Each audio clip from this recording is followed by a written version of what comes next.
video, I'm going to teach you 3 things you need to do if you want to improve your English quickly. And by quickly, I don't mean in a week or 2 weeks, because unfortunately, it does take a lot of time to become fluent in a language. But I can promise you that if you do the 3 things I'm going to teach you in today's video, you will be able to see a big improvement in your English confidence and fluency in a relatively short period of time. My name is Michael Anton. I'm the founder of English at the Ready, and it's my goal to make you fluent in English.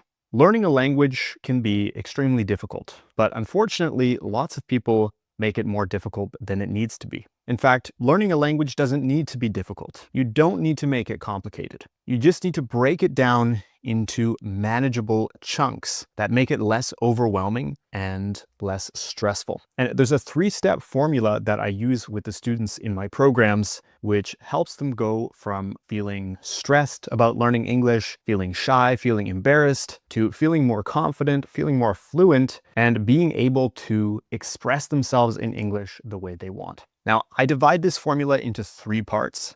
The first part is to learn vocabulary, learn grammar, learn the rules. The second part is to practice those rules, to actually put them into practice. And the third part is to get feedback and to get corrections on anything you do.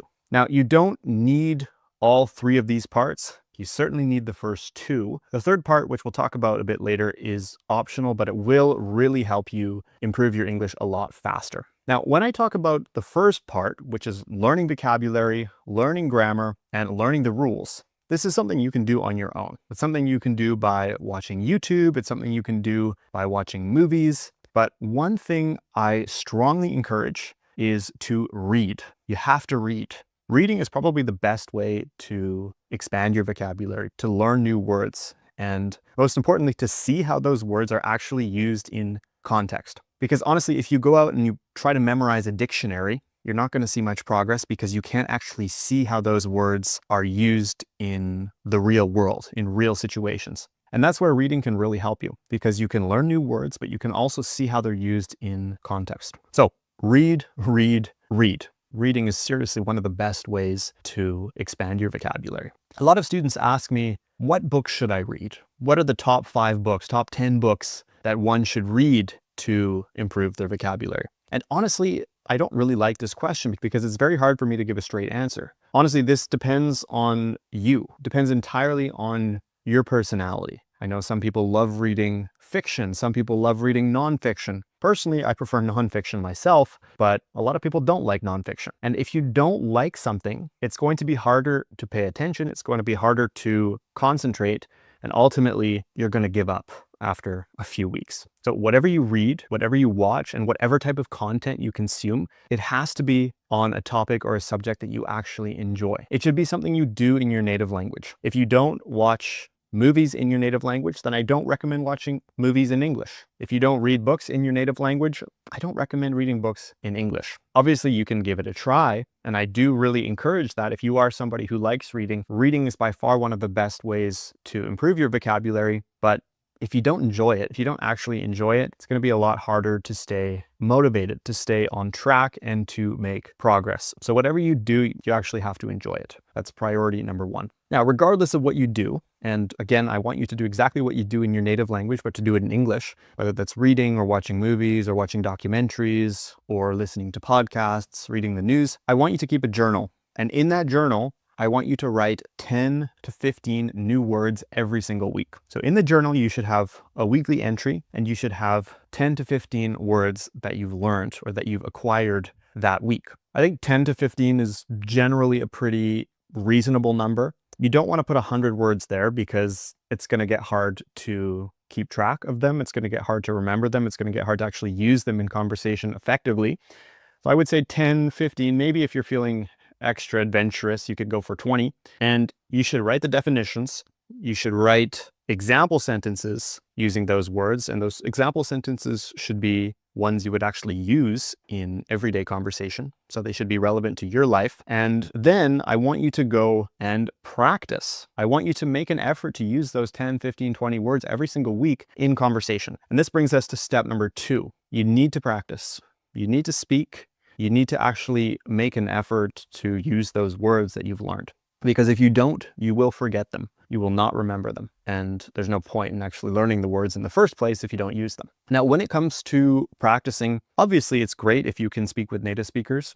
I know some of you have regular contact with native speakers at work if you live in English-speaking countries. Some of you don't, and that's also okay. The next best thing is to speak with people who speak English as a second language. There's nothing wrong with that. It can be extremely useful to do that because you do expose yourself to different accents, different ways of pronouncing things, and all in all, it will help you as well. Now, if you don't have anybody to speak with, whether that's a native speaker or a non-native speaker, then you can actually speak to yourself. This is something I do encourage. If you are alone, if you have nobody to speak with, you can practice having conversations with yourself alone in front of the mirror, and you can try to implement those words that you've learned in step 1 in those conversations with yourself. Obviously, this is not the most ideal thing, but if you don't have anybody to speak with, you can do this as well as a temporary measure. Now, I don't actually recommend AI for this step. And I know a lot of people will say that AI is good for learning languages. Personally, I'm not a huge fan of it. And I've talked about this in other videos. I'll leave a link down in the description below. But there is one really good use of AI that we'll talk about in a moment in step 3. So step 1, learn vocabulary. Step 2, use the vocabulary in conversation. And step 3 is to get feedback and to get corrected, to make mistakes and to have people tell you what you did wrong and how you can improve. Now, this is something that's a bit harder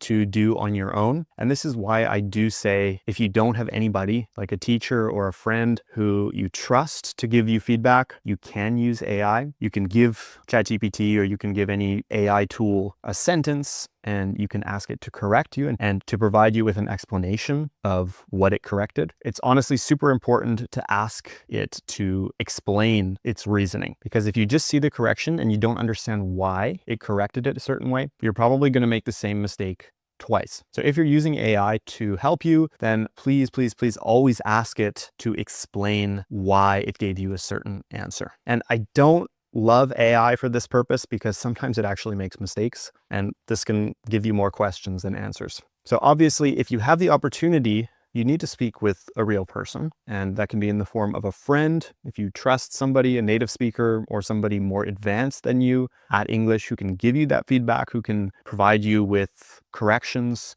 who can tell you when you make a mistake and how to fix that mistake. Obviously, the best option, the top level here would be to get a teacher. You can find lots of teachers online. If you'd like to study with us, we have several programs available that focus on correction, that focus on the 3 steps we've learned today: learning vocabulary, learning grammar, implementing it in conversation, in real discussion, and of course, also getting feedback and getting corrections. You can apply by clicking the link in the description below. If we think we can help you, we'll be in touch. But it's so important to get feedback if you can, because if somebody tells you you're making a mistake, you'll be able to correct it and you'll be able to prevent yourself from forming bad habits. One of the biggest risks of doing things alone is the risk of forming bad habits. It's the risk of making mistakes, not getting corrected, and then making those mistakes over and over again, which in the long run can be quite dangerous because you form these bad habits and they become very difficult to break. So if you are in a position to, I strongly encourage, once you're at the A2, B1 level,